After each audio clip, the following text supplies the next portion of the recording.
Hello friends, welcome back to my channel cook easy. तो आज मैं आपके साथ शेयर कर रही हूँ वड़ा पाव घर पर बनाने की रेसिपी। इवन पाव तक मैंने घर पर बनाया है और यहाँ मैंने किसी मैदे का यूज़ नहीं किया है इसे बनाने के लिए। सूजी से बना रही हूँ। सूजी से बना पाव बहुत ही ज़्यादा सॉफ्ट, फ्लफ़ी और एकदम लाइट बनता है।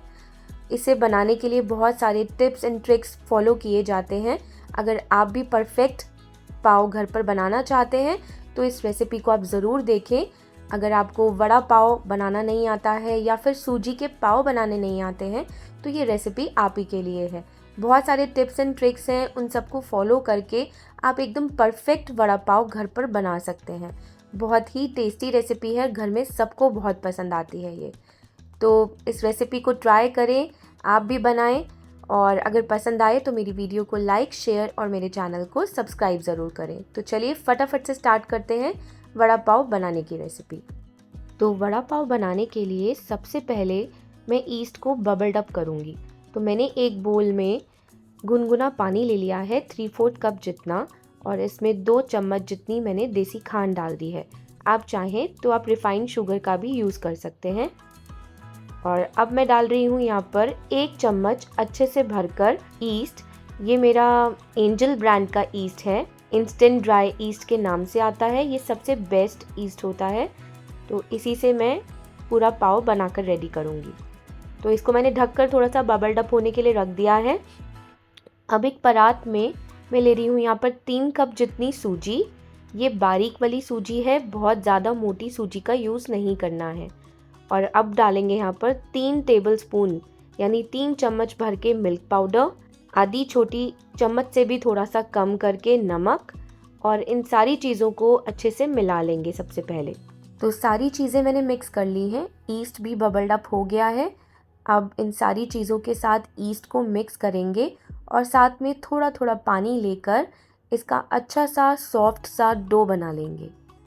बहुत ज़्यादा टाइट नहीं होना चाहिए, थोड़ा सॉफ्ट डो होना चाहिए, लेकिन ऐसा भी नहीं होना चाहिए कि इतना पानी हो जाए कि आप उसे हैंडल ना कर पाएँ।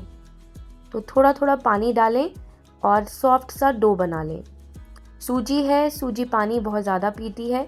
थोड़ा थोड़ा डालें, बाइंड करें, नीड हो थोड़ा और डालें, चेक करते रहें, उसके बाद ही इसमें पानी ऐड करें। तो ये देखिए सॉफ्ट हो गया है और इसको 10 से 15 मिनट के लिए छोड़ दें। मैंने 10 से 15 मिनट के लिए इसको छोड़ भी दिया था और अब ये बहुत ही अच्छा सा बाइंड हो गया है। सूजी ने पूरा पानी इसका पी लिया है।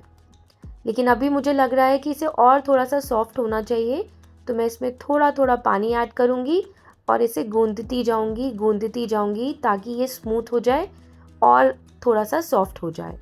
तो इसी तरीके से आप भी बना सकते हैं, थोड़ा थोड़ा पानी डालते जाएं और इसे सॉफ्ट कर लें। तो बस अब इसे पटक पटक कर एकदम स्मूथ कर लेंगे। थोड़ी देर के लिए इसको पटके 5 से 10 मिनट के लिए इसे स्मूथ कर लें। थोड़ा सा पटकने के बाद मैंने यहाँ पर डाल दिया है ऑयल। तो मैंने यहाँ पर डाल दिया है 2 टेबलस्पून जितना ऑयल, और अब इसे अच्छे से गूंद कर मैं दोबारा से पटकूँगी। पटक कर ये एकदम स्मूथ हो जाएगा, बिल्कुल मैदे की तरह लचीला सा हो जाएगा। तो ये देखिए कितना अच्छा डो बनकर रेडी हो गया है। अब एक बोल में ऑयल लगाएंगे थोड़ा सा और इस डो को इसमें डालकर, बोल में डालकर प्रूफिंग के लिए रख देंगे। किसी भी गर्म जगह पर आप इसे प्रूफिंग के लिए रख सकते हैं। मैं घर में माइक्रोवेव के अंदर रख देती हूँ ढककर। तो ये गर्मियों में तो आधे से पौने घंटे में ही यानी 45 मिनट्स में ही ये बहुत अच्छे से प्रूफ हो जाता है। लेकिन अगर विंटर्स का टाइम है तो ये थोड़ा सा टाइम लेगा प्रूफ होने में। और प्रूफिंग डिपेंड करती है आपके ईस्ट के ऊपर भी। अगर आपका ईस्ट बबल्ड अप नहीं होता है पहली बार में, तो आप उस ईस्ट को फेंक दें और फ्रेश ईस्ट लेकर आएँ, उसी से बनाएं। अगर आपका ईस्ट बबल्ड अप नहीं हो रहा है तो आगे का प्रोसेस बिल्कुल भी ना करें। तो ये देखिए कितने अच्छे से प्रूफ भी हो गया है। और अब इससे बनाएंगे पाव। तो पाव बनाने से पहले मैं डो का वेट चेक कर लूँगी। सबसे पहले ले लेंगे वेइंग स्केल, इसके ऊपर एक बोल रखेंगे और बोल के वेट को टेयर कर देंगे ताकि बोल का वेट डो के वेट के साथ मिक्स ना हो जाए। तो अब बोल में डालेंगे यहाँ पर डो और ये देखिए 860 ग्राम्स जितना इसका वेट निकल के आ रहा है। और मैं इसे डिवाइड करूँगी 12 पेड़ों में। तो 12 पेड़े मतलब एक पेड़ा 72 ग्राम्स का होगा। एक एक करके मैं ऐसे ही मेज़र करते करते 12 पेड़े निकाल लूँगी। आप इस तरीके से बनाएंगे तो एकदम परफेक्ट रेसिपी बनेगी। सारे के सारे पाव आपके एक जैसे दिखेंगे, बहुत ही अच्छी शेप लगेगी। तो ये देखिए मैंने सारे एक एक करके पेड़े निकाल लिए हैं। तो अब इन सारे पेड़ों को एक एक करके रोल करके बेकिंग ट्रे में लगाते चले जाएंगे थोड़े थोड़े गैप पर। बेकिंग ट्रे में सबसे पहले ऑयल से ग्रीस करना है और उसके बाद ही आपको एक एक करके ये सारे पेड़े रोल कर करके थोड़े थोड़े गैप पर इस ट्रे में फिक्स करने हैं। मैं यहाँ पर पाव को ओवन में बना रही हूँ, आप चाहें तो इसे गैस पर भी बना सकते हैं। मेरे पास गैस पर बनाने के लिए कोई इतना बड़ा बर्तन नहीं है जिसमें ये ट्रे फिट हो सके, इसलिए मैं इसे ओवन में बनाऊंगी। अगर आपके पास ऐसी कोई ऑप्शन है कि आप इसे गैस पर बना सकते हैं तो आप कर सकते हैं। तो मैं यहाँ पर एक एक करके सारे पेड़े रोल करती जाऊंगी और थोड़े थोड़े गैप पर रखती चली जाऊंगी। जिस तरीके से रोल कर रही हूँ बिल्कुल वैसे ही करें, बिल्कुल इक्वल साइज़ के सारे पेड़े दिखेंगे। तो थोड़े थोड़े गैप पर इनको रखना है क्योंकि मैं इसे थोड़ी देर के लिए प्रूफिंग के लिए छोड़ूंगी और थोड़ी देर में इसका साइज़ दोबारा से डबल और ट्रिपल हो जाएगा। आगे आगे वीडियो में मैं आपको दिखाऊंगी कि ये देखिए अब डबल और ट्रिपल इसका साइज़ हो चुका है।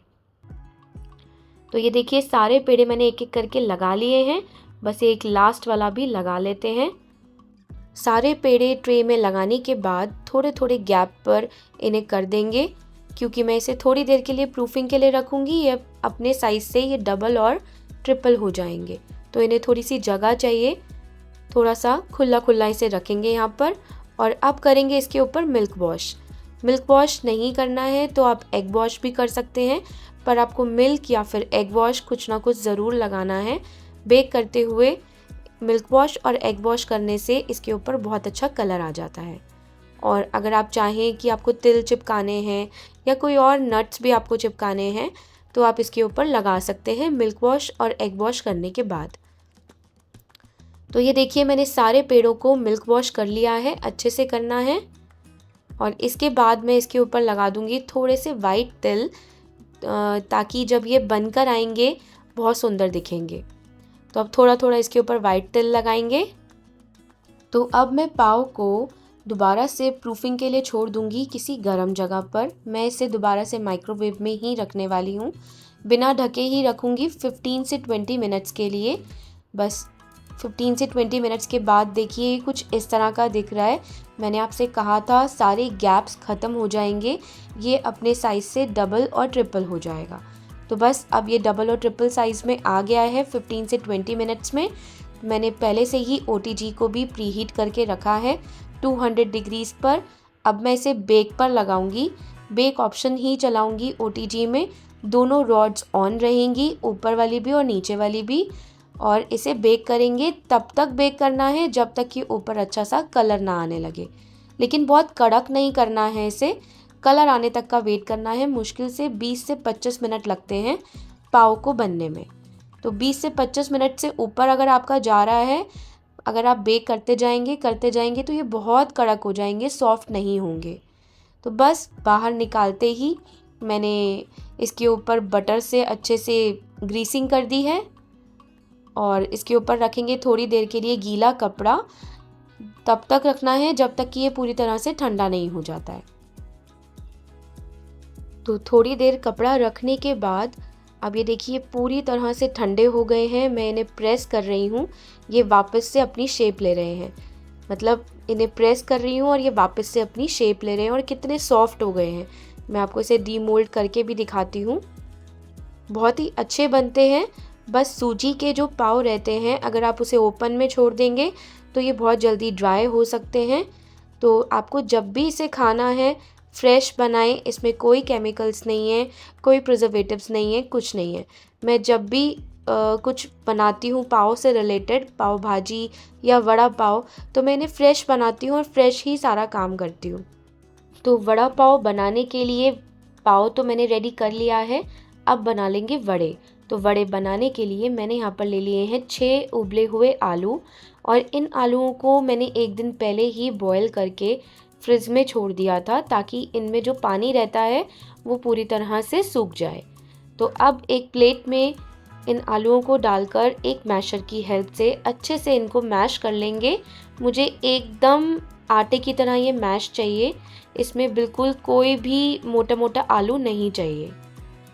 तो आप चाहे तो इसे ग्रेटर से भी कर सकते हैं, पर मैं इसे हाथ से ही कर रही हूँ, लेकिन अच्छे से मैश करना है।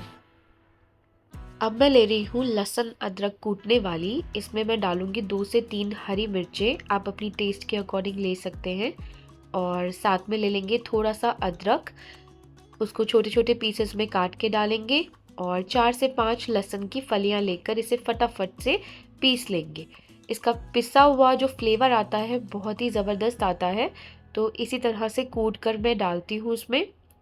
तो बस ये हो गया है। अब एक कढ़ाई लेंगे, कढ़ाई में डालेंगे थोड़ा सा ऑयल, और इसमें थोड़ी सी डालेंगे राई, काली सरसों।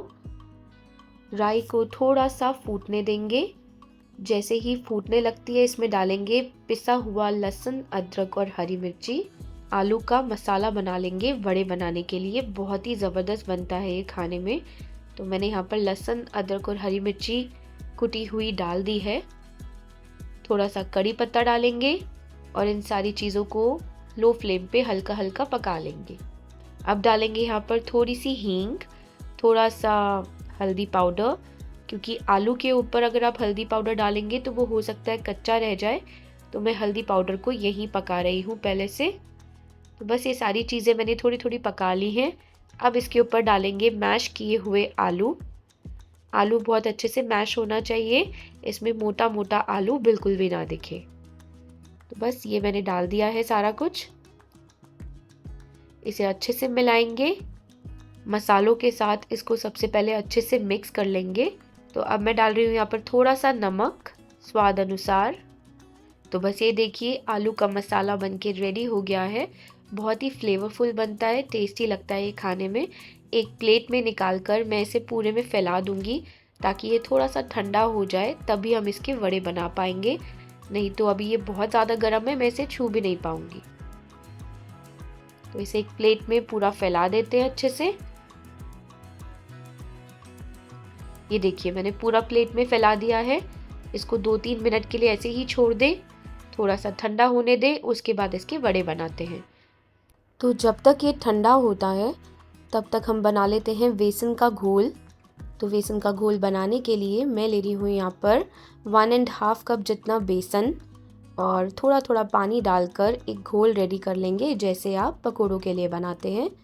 थोड़ा थोड़ा पानी ऐड करें और पकोड़ों जैसा घोल बनाकर रेडी कर लेंगे। वड़ा क्रिस्पी बने उसके लिए मैं डाल रही हूँ यहाँ पर 2 चम्मच जितनी सूजी। सूजी डालने के यहाँ पर 2 रीज़न है।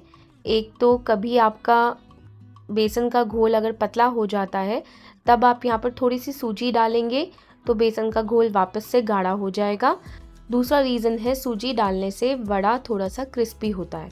और साथ ही मैंने यहाँ पर डाल दिया है 2 चम्मच जितना चावल का आटा भी, थोड़ा सा नमक, लाल मिर्च, हल्दी, अजवाइन, हींग और 3 से 4 लहसुन की फलियाँ। यहाँ पर ग्रेटर की हेल्प से ग्रेट करके डाल दें। बस इतनी ही चीज़ों से इस घोल में बहुत अच्छे फ्लेवर्स डेवलप हो जाते हैं, और फिर हम बनाएंगे इसी घोल से वड़े। तो बस अब इसे अच्छे से मिलाएंगे, और आप अब देखेंगे कि इसकी कंसिस्टेंसी वापस से थोड़ी गाढ़ी हो गई होगी, क्योंकि मैंने इसमें थोड़ी सी सूजी ऐड की थी। कभी आपसे भी ऐसी कोई गलती हो जाती है कि आपका घोल थोड़ा पतला हो जाता है, तो उसमें थोड़ी सी सूजी ऐड कर दें, आपका बेसन का घोल दोबारा से गाढ़ा हो जाएगा। तो बेसन का घोल बनकर रेडी हो गया है। अब बना लेते हैं फटाफट से वड़े। आलू का मटेरियल भी पूरी तरह से ठंडा हो गया है। अब मैं इनसे बॉल्स बना सकती हूँ, वड़े बना सकती हूँ। तो एक एक करके बड़े बड़े साइज़ के वड़े बना लेंगे। यहाँ पर छोटे नहीं बनाने हैं, बड़े बनाने हैं, क्योंकि वड़ा पाव में जो वड़ा रहता है वो बड़े साइज़ का रहता है। तो ये देखिए एक वड़ा मैंने बना लिया है। ऐसे ही बाकी सारे वड़े इसी साइज़ के बनाकर रेडी कर लेंगे। तो यहाँ पर मेरे सारे के सारे वड़े बनकर रेडी हो गए हैं। मैंने टोटल 6 उबले हुए आलू लिए थे और इतनी रेसिपी से टोटल 7 वड़े बनकर रेडी हो गए हैं। आपको अगर अभी खाने हो तो आप इनको अभी फ्राई करके वड़ा पाव बनाकर खा सकते हैं, लेकिन अगर अभी नहीं खाने हैं तो आप इन्हें स्टोर भी कर सकते हैं। इन्हें फ्राई करके किसी बाउल में डाल के फ्रिज में रख दें। जब आपका खाने का मन हो वड़ा पाव तो सारी चीज़ों को असेंबल करें और इसे ओटीजी में या फिर अवन में रख दें गर्म होने के लिए। जब ये अच्छे से गर्म हो जाए तब आप इसे सर्व करें। तो अब एक एक करके सारे वड़ा पाव को बेसन के घोल में डिप करके फ्राई करते जाएंगे और फ्राई करके मुझे जितने अभी बनाने होंगे मैं यूज़ कर लूँगी और बाकी मैं स्टोर करके रख दूँगी। तो एक एक करके सारे फ्राई करते जाएं। एक बारी में कढ़ाई में जितने आप आते हैं उतने डाल दें। तो मेरी इस कढ़ाई में टोटल 3 वड़ा पाव बहुत आराम से आ रहे हैं। तो मैंने यहाँ पर ये डाल दिए और देखिए ये फ्राई भी हो गए हैं। तो ये देखिए यहाँ पर मैंने इन वड़ों को फ्राई कर लिया है। अगर आप इसे चाय के साथ खाना चाहते हैं तो आप इसे और थोड़ा सा क्रिस्पी कर लें, लेकिन मुझे इसका वड़ा पाव बनाना है तो मुझे सिर्फ इतना ही इसे फ्राई करना है। और ये जो रेसिड्यू है, जो ये बचा हुआ पार्ट है पकोड़ों में से निकला है, इसे हम वड़ा पाव की चटनी में यूज़ करेंगे। ऐसे ही मैंने और भी वड़े को फ्राई कर लिया है, जो भी बचे थे मेरे पास। ये सारे वड़े मैंने फ्राई करके रेडी कर लिए हैं। अगर आप चाय के साथ खाना चाहते हैं तो इन्हें क्रिस्पी कर लें, और वड़ा पाव में खाना चाहते हैं तो इतना ही फ्राई करेंगे, बस इससे ज़्यादा फ्राई नहीं करना है। तो बस ऐसे ही ये पकोड़ों में से ये बचा हुआ कुछ पार्ट है, इसे हम चटनी बनाने के लिए यूज़ करेंगे। वड़ा पाव की एक चटनी भी बनती है। तो बस अब हम बनाएंगे यहाँ पर वड़ा पाव की चटनी। तो उसके लिए जो बेसन का घोल है उसी से मैं थोड़ी सी बेसन की भुजिया बनाऊंगी। बिल्कुल ऐसे ही आप चम्मच से बस डालते जाएं, इसे थोड़ा सा फ्राई करें और निकाल लें। इसी भुजिया से वड़ा पाव की चटनी बनती है, जो बहुत ही ज़्यादा टेस्टी लगती है। तो बस ये देखिए, इसे थोड़ा सा अच्छे से फ्राई कर लें ताकि बेसन कच्चा ना रह जाए। बस उतना ही इसे फ्राई करना है। तो ये देखिए मैंने अच्छे से इसे फ्राई कर लिया है। अब एक प्लेट में निकाल लेंगे। जितनी भी आपको वड़ा पाव की चटनी बनानी है उसके हिसाब से आप ये भुजिया रेडी कर सकते हैं। तो मेरे पास तो जितना भी बेसन का घोल पड़ा था मैंने पूरी की पूरी चटनी बना दी, क्योंकि मैं कुछ पकोड़ों को स्टोर करके रखने वाली हूँ। बाद में बनाऊँगी तो मुझे चटनी चाहिए होगी। तो यहाँ पर मैंने 2 हरी मिर्ची ले ली हैं और इन्हें भी बीच में से चीर देके मैंने थोड़ा सा फ्राई कर दिया है। और जिस तरीके से मैं इसे फ्राई कर रही हूँ बिल्कुल ऐसे ही इसे फ्राई करें, नहीं तो ये एकदम पटाखा बज के आपके मुंह पर आकर भी लग सकती है। गरम गरम है तो केयरफुली काम करना है। ऐसे ही मैंने 5 से 6 फलियाँ लहसुन की ले ली हैं। ये सारा काम चटनी बनाने के लिए कर रही हूँ मैंने कुछ 5 से 6 फलियाँ लहसुन की ले ली और उन्हें भी मैं ऐसे ही यहाँ पर थोड़ा सा रोस्ट कर रही हूँ, फ्राई कर रही हूँ। फ्राई करने से इसका फ्लेवर अच्छा आता है। तो देखिए ये लहसुन भी हो गया है मेरा। जैसे दिखा रही हूँ बिल्कुल वैसे ही फ्राई करें, नहीं तो ये फटकर आपके मुंह पर गिर सकते हैं।